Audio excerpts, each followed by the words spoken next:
Ang stock namin ng chili flakes ay galing sa hardin. Hindi ito sports, trash talk, pero kulay UE Red Warrior siya ngayon. Pero bago siya mahinog, siya ay kulay lasal. Ayan o, sina Mac Cardona, Teng, sina Aljon. Wag mong gupitin past Luis. Chili flakes ang gagawin natin, hindi dynamite.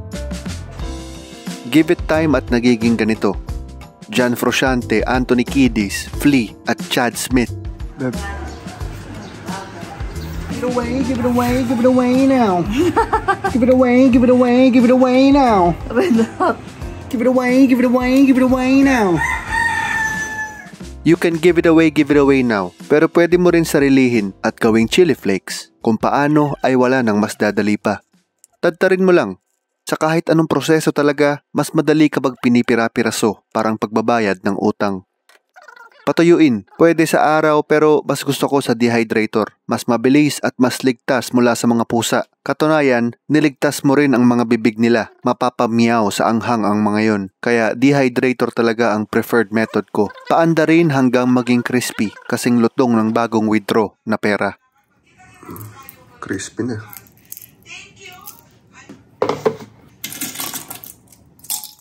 Pag tuyong-tuyo na ay huwag ka matakot kamayin. Sa sobrang dry niyan, hindi natatalab sa'yo ang anghang. Pero noong nilagay ko sa grinder, pinagsisihan ko kaagad. Dahil naalala ko ngayon lang, dumidikit nga pala ang anghang nito sa equipment.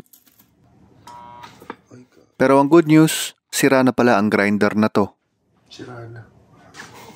Okay, bad news. Ayaw gumana. Sira na yata to. Ilang years na to.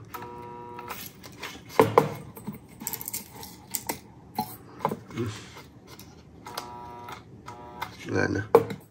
Anong bad news? Bad news. Good news. Lipat. In my opinion, the better way ay pukpukin ang kung ano ang una mong madampot. Sa kaso ko, rolling pin na mukhang kandila pang undas.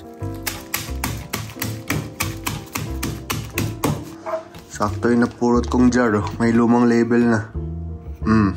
Chili flakes. Pero mas may magandang label ako mamaya. Wait lang. Lagay lang natin.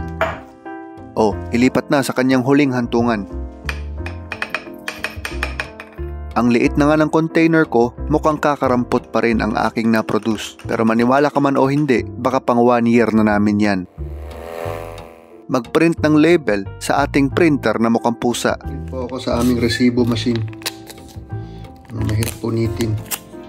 Yan.